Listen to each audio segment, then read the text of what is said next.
I'm at the Eretz Israel Museum, and right in the middle of the campus there is a Philistine settlement, ancient Philistine settlement. It's called Tel Qasile, and I'm going to give you a little tour, and I'm going to overdub it and give you a little bit more information about. There's two sections here. There's a cultic worship center, and then there's a residential and industrial center. And it's an amazing archaeological excavation, and it's right in the middle of Tel Aviv, right in the middle of this this great museum.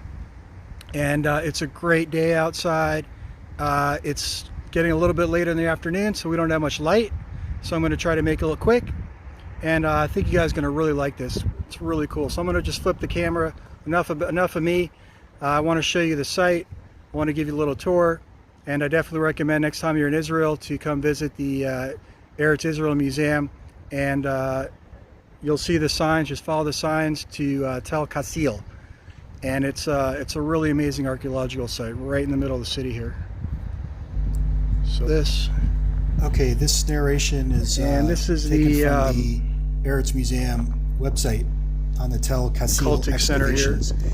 But first, what you're looking at again here first is the Cultic Center, and then we're gonna take a tour of the residential and industrial area. In the center of the museum complex rises Tel Qasile, one of the most fascinating and important archaeological sites in the Tel Aviv area. Two pottery shards from the First Temple period with Hebrew inscriptions were discovered on the hill in the 1940s, stirring great interest. And as you can see here from the sign, this is the area of the temples, and we're about to take a closer look.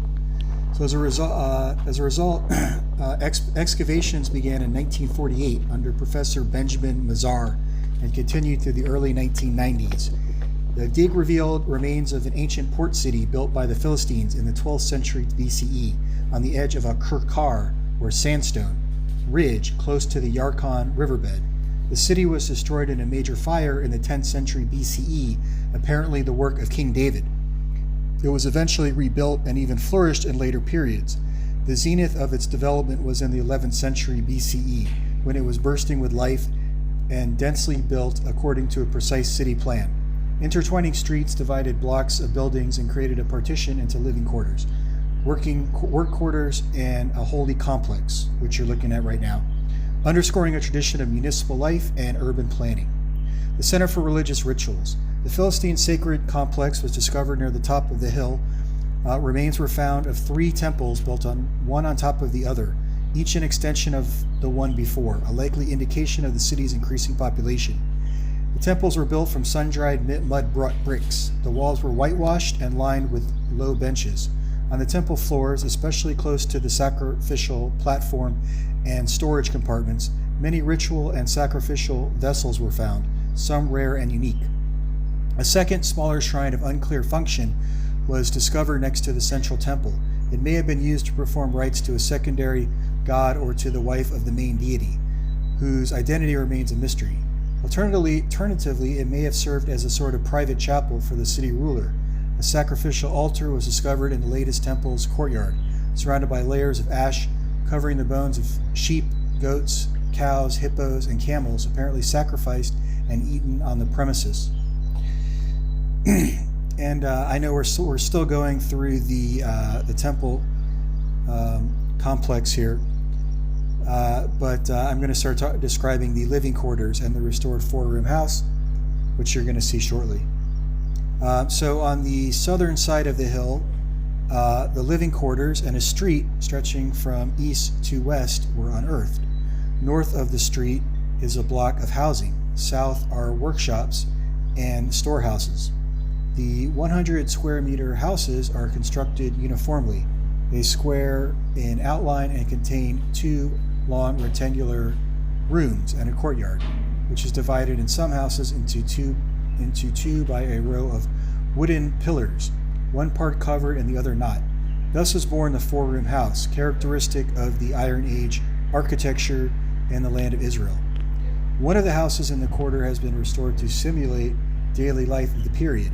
The quarter continued to exist in David and Solomon's times, as well as during the reign of Josiah, king of Judah, although on a much smaller scale. Pottery vessels. Although the many pottery vessels discovered is a range of, among the many pottery vessels, and now we're walking towards the residential living quarters industrial area, which I've already started to describe. And that is, now you're looking at the the excavation of the temple Cultic Center. Among the many pottery vessels discovered is a range of locally produced Philistine pottery. Most of the bichrome decorations and designs were borrowed from Aegean culture. Other characteristic vessels of the period were also unearthed here, seemingly fashioned according to the Canaanite cultural traditions. Many were red-slipped, burnished, and decorated in black. And again, we were just at the temple area, now we're at the residential quarter. And this is a little bit about Tel Qasile, the port city of the judges and kings period, was established by the Philistines in the mid-12th century BCE. The excavation of the Tel Qasile, Israel's first archaeological dig, began in 1949 under Professor Benjamin Mazar, and uncovered 3 stages in the city's history during the 10th century BCE, the conquest of the region by King David, etc., etc. And that's a good look at the residential part. So I'm going to just talk a little about the Philistines. The Philistines, one of the sea peoples, appeared in the land of Israel at the start of the 12th century BCE. Their origins have not been confirmed, although the Bible speaks of them as hailing from Crete. Archaeological findings link their culture closely with the Greek Mycenaean culture in the later Bronze Age and to Cyprus, the last stop on their way to the land of Israel. Thus, they likely originated in Greece and the Aegean Islands, journeying eastwards after the waves of destruction overcame Mycenaean culture at the end of the Bronze Age. According to remaining documents from the times of Ramses III, the invasion of the sea peoples, whether by sea or land, left behind destruction and carnage. And the Philistines took the Ark of God and brought it to Ashdod from Evan Hazer, unquote, from Samuel 1:5-1.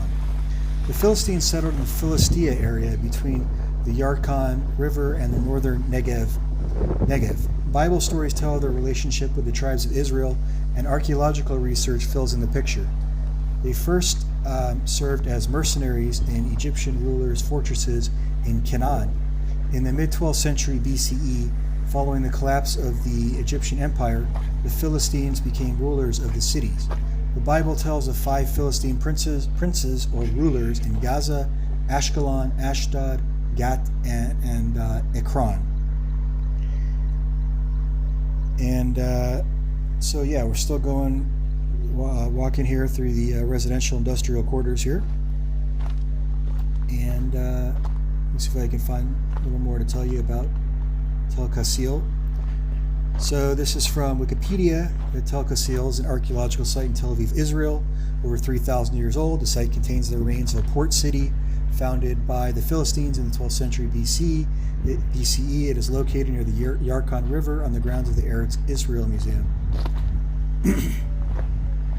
And this says in 1815, after excavating the ruins of ancient Ashkelon, Lady Hester Stanhope proposed a dig at a site called El Kirby, located 12 miles northeast of Jaffa on the banks of the Augi River, today the Yarkon River.